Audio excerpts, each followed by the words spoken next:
नमस्कार, मैं हूँ मनविंदर। एमबीएन नेटवर्क पे आप सभी लोगों का बहुत स्वागत है।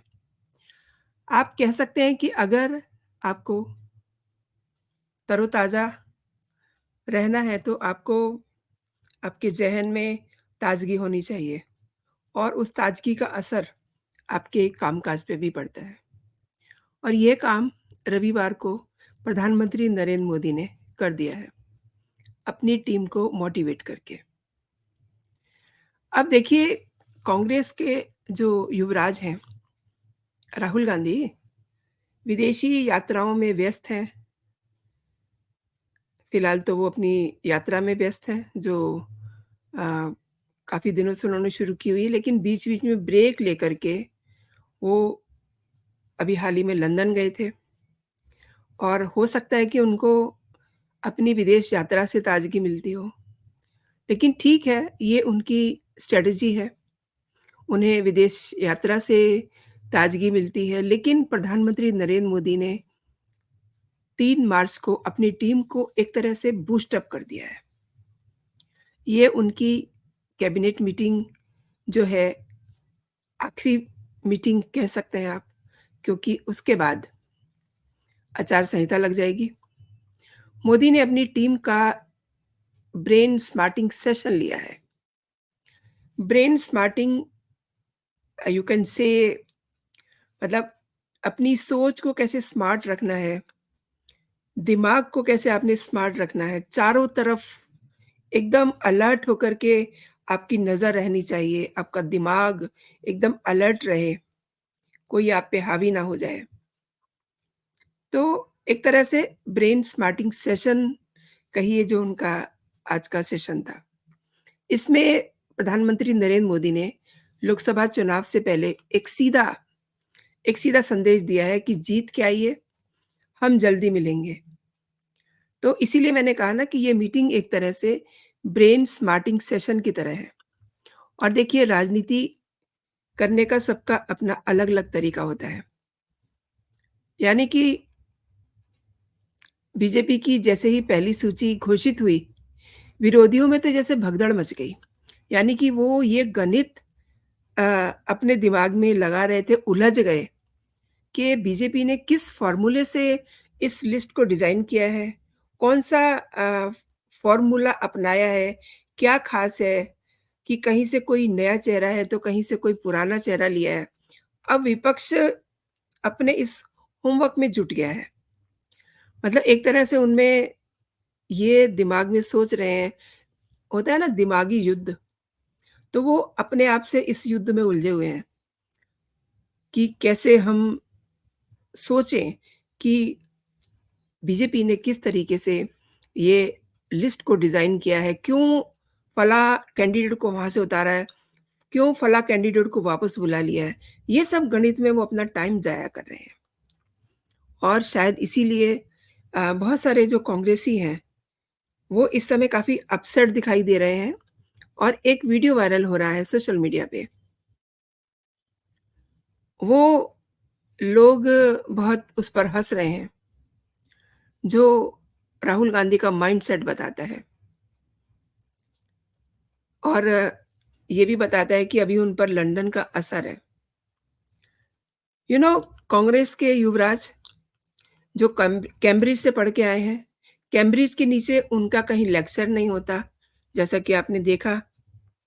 उन्हीं के प्रवक्ता ने ट्वीट करके बताया था कि उनके जो पूर्व कांग्रेस अध्यक्ष हैं राहुल गांधी, वो कैम्ब्रिज में लेक्चर देने जा रहे हैं। हालाँकि वो एक अलग बात है कि उनका वहाँ कोई लेक्चर नहीं था, न जाने वो क्यों गए थे। उनका अपना बिज़नेस है, वो देखें, उनका प्रॉब्लम है। लेकिन यात्रा के दौरान एक ऐसा सीन बनता है कि उनसे एमआरपी की बात हो रही होती है, लेकिन उन्हें एमआरपी का अर्थ नहीं मालूम। उन्हें ये नहीं मालूम कि मिनिमम और मैक्सिमम प्राइस क्या होता है। My God! तो लोकसभा चुनाव में किस तरीके से आप सोचते हैं कि क्या गंभीरता होगी उनकी? ईश्वर ही जानता है क्या करेंगे वो। दूसरी तरफ अरविंद केजरीवाल हैं, अपनी गोटियाँ फिट कर रहे हैं। उन्होंने सोमवार यानी कि 4 मार्च को बजट पेश करने के लिए दिन रख दिया है, जबकि इसी दिन उनको ईडी के सामने 8वें समन के लिए भी पेश होना है। अब लेकिन ये इतना सॉलिड बहाना उन्होंने कर लिया है कि सोमवार को ईडी के सामने भी जाना है, सोमवार को बजट भी है और अपने पंजाब दौरे में वो किसानों को न जाने क्या उनके कान भर के आए हैं कि उन्होंने 14 तारीख को रामलीला मैदान में बैठने की घोषणा कर दी है। उससे पहले भी उनके कई प्रोग्राम हैं। मतलब उन्हें भसड़ मचानी है। कोई भसड़ मचा के खुश हो रहा है, अपने आप को सेव करने के लिए। मतलब पूरी ये जो लड़ाई है ना, ये सर्वाइवल की लड़ाई है। और अब दिलचस्प ये है कि केजरीवाल और राहुल सरीखे जो लोग हैं, सर्वाइवल के लिए लड़ रहे हैं, उल्टे-सीधे काम कर रहे हैं। लालू यादव को 3 मार्च को देखा, किस तरीके से प्रधानमंत्री नरेंद्र मोदी की लोकप्रियता से वो जले-भुने जा रहे हैं, किस तरीके के वो पर्सनल अटैक कर रहे हैं।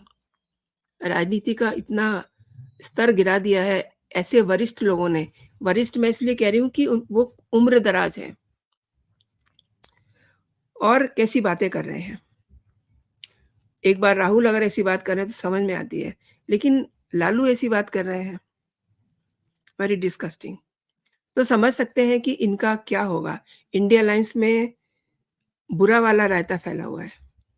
लेकिन अब आप ये देखिए कि इन सब के विपरीत प्रधानमंत्री नरेंद्र मोदी ने 3 मार्च की मीटिंग में अगले 5 साल की योजनाओं और विज़न डॉक्यूमेंटेशन, विकसित भारत 2047 और तीसरे कार्यकाल के दौरान जो पहले 100 दिन हैं, आप देखिए कि तीसरे कार्यकाल के दौरान जो पहले 100 दिन हैं, उनकी प्लानिंग की, उस पे चर्चा की, उस पे बात की एंड उन्होंने अपनी टीम को चूँकि चुनावी अ, माहौल शुरू है, तो उन्होंने अपनी टीम को डू एंड डोंट्स बताए। डू एंड डोंट्स मीन ये करना है, ये नहीं करना है। क्योंकि अब यू नो सोशल मीडिया का ज़माना है, तो उन्होंने कहा कि जब भी आप ख़ास तौर पे चुनाव के दौरान लोगों से मिलें, सावधानी बरतें। उनका ये जो भाषण था करीब 1 घंटे का था और उन्होंने बहुत साफ शब्दों में अपने मंत्रियों को ये कहा कि वो विवादों से दूर रहें और डीप फेक एक नई समस्या पैदा हो गई है। आपने कहा कुछ, सोशल मीडिया पे आपको कुछ और कहते हुए दिखा दिया जाएगा। जैसे पिछले दिनों नरेंद्र मोदी के साथ भी ऐसा ही हुआ था। तो डीप फेक के से बचने के लिए उन्होंने बहुत सावधान किया है अपने लोगों को और उन्होंने अपने मंत्रियों से ये भी कहा है कि चुनाव प्रचार के दौरान लोगों के बीच में जाएँ, बिना मतलब की बहस ना करें, केवल सरकार द्वारा जो विकास के काम हुए हैं, जो लोगों के कल्याण के लिए काम हुए हैं, जो लोगों के विकास के लिए कदम उठाए गए हैं, उन पे चर्चा करें। बिना वजह के किसी विवाद में ना फँसें, किसी विवाद में अपने आप को ना उलझाएँ। और प्रधानमंत्री नरेंद्र मोदी ने सरकार की नीतियों पर चर्चा करने के लिए समय-समय पे मंत्रिपरिषद को ये कहा है कि वो आपस में बातचीत भी करते रहें। लेकिन 3 मार्च को आयोजित बैठक अप्रैल-मई में होने वाले लोकसभा चुनाव के मद्देनज़र काफ़ी इम्पोर्टेंट है। जिस तरीके से उन्होंने अपनी पूरी टीम को मोटिवेट किया, उनको डू एंड डोंट्स बताए, उनको डीप फेक से बचने के लिए बताया, उनको ये भी बताया कि जब वो लोगों के बीच में जाएँ, तो उन्हें क्या करना है। क्योंकि चुनाव आयोग अगले कुछ ही दिनों में इलेक्शन कोड ऑफ कंडक्ट की घोषणा कर सकता है। तो आने वाले दिन जो हैं, बहुत ही दिलचस्प होने वाले हैं क्योंकि राहुल गांधी यात्रा पर हैं। आए दिन कोई न कोई नया रायता फैला रहे हैं और मुसीबत ये है कि उनका स्लिप ऑफ टंग जो है, जो उनकी ज़ुबान है, वो बड़ी फिसलती है। इसके कारण वो हर दिन उनकी 2-3 वीडियो तो आप सोशल मीडिया पर देख ही सकते हैं और हँसते-हँसते आप लोट-पोट हो जाएँगे। यानी कि वो एक मज़ाक बन के रह गए हैं। और 4 मार्च 4 मार्च दिल्ली के सीएम अरविंद केजरीवाल के लिए भी बहुत ख़ास है। ईडी का खौफ है। इस खौफ से बचने के लिए उन्होंने अपना एक प्रोग्राम पहले से बना लिया है। 8वें सम्मन को इग्नोर करना है ना उन्हें, तो इसके लिए उन्होंने अपना बजट इसी दिन उनको पेश करना होगा।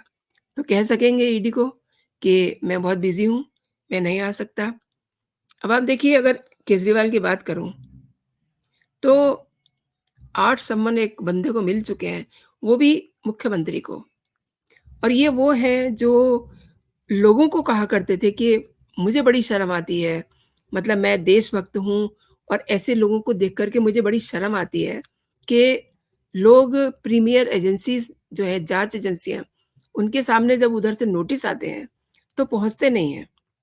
अब अब वो अपना वो ट्वीट शायद भूल गए हैं, अपना वो जो उनका कथन है उसको भूल गए हैं कि उन्होंने क्या कहा था और आज वो क्या कर रहे हैं। क्योंकि परसेप्शन जो उन्होंने बना लिया है कि नहीं, मुझे नहीं जाना है क्योंकि मेरा तो कोई इसमें कसूर ही नहीं हूँ, मैं तो बहुत कट्टर ईमानदार हूँ। और वो ये भी जानते हैं कि उनका नाम शराब घोटाले वाली चार्जशीट में है, तो जाना तो उन्हें पड़ेगा ही। लेकिन वो टाइम को लिंगर ऑन कर रहे हैं, मतलब लोकसभा तक उन्होंने खींच ही लिया। अब तो इलेक्शन का कोड ऑफ कंडक्ट जो है वो आचार संहिता जो है वो लगने वाली है। उसके बाद अगर ऐसे में उन पर कोई भी एक्शन होता है तो उनको एक विक्टिम कार्ड खेलने का बड़े आराम से मौका मिल जाएगा और यही वो चाहते हैं। वो यही चाहते हैं कि जिस समय ये घोषणा हो जाए और उनको अगर कोई लेके जाए भी, तो वो अपने कपड़े फाड़ देंगे, अपने जूते-चप्पल फेंकेंगे, हाथ-पैर पटकेंगे। ये सब तमाशा करना वो बहुत अच्छे से जानते हैं। और जहाँ तक मैं केजरीवाल को समझती हूँ, परसेप्शन बनाने में वो बिल्कुल एकदम परम हैं। जैसे कि वो अपने आप को कई सालों से कहते आ रहे थे कि हमारी पार्टी बहुत कट्टर ईमानदार है, अगर ये ईमानदार नहीं है, तो दुनिया में कोई ईमानदार नहीं है। और परिणाम क्या देखा हमने? उनके 3 मंत्री इस समय तिहाड़ में हैं। और ये 8वें सम्मन की बात मैंने इसमें इसलिए शामिल की है, क्योंकि अभी इसी वीक सुप्रीम कोर्ट का भी एक फैसला आया है कि जिसे भी ये जो प्रीमियम हमारी जाँच एजेंसियाँ हैं, सीबीआई है और ईडी है, इनके सामने अगर नोटिस किसी को मिला हुआ है, तो उनको वहाँ पहुँचना है हर हाल में। अब ये भी देखना बड़ा दिलचस्प होगा कि ईडी सुप्रीम कोर्ट के उस फैसले का सम्मान किस तरीके से कर पाती है। तो दोस्तों, अभी के लिए इतना ही। आपने मेरा पूरा वीडियो देखा, बहुत-बहुत धन्यवाद आपका। और ये मेरा चैनल अगर अभी आपने अ, सब्सक्राइब नहीं किया है, तो इसे सब्सक्राइब कर लीजिए। मेरे वीडियो आपको कैसे लग रहे हैं इसकी टिप्पणी में आप ज़रूर बताइए टिप्पणी करके कि आप कैसा मेरे वीडियोज़ को ले रहे हैं। और बेल आइकन उसे ज़रूर दबा दीजिए ताकि आपको मेरे सभी नोटिफ़िकेशन समय से मिल सकें। तो खुश रहिए, स्वस्थ रहिए, अपना और अपनों का ख़्याल रखिए। जय हिंद, जय भारत।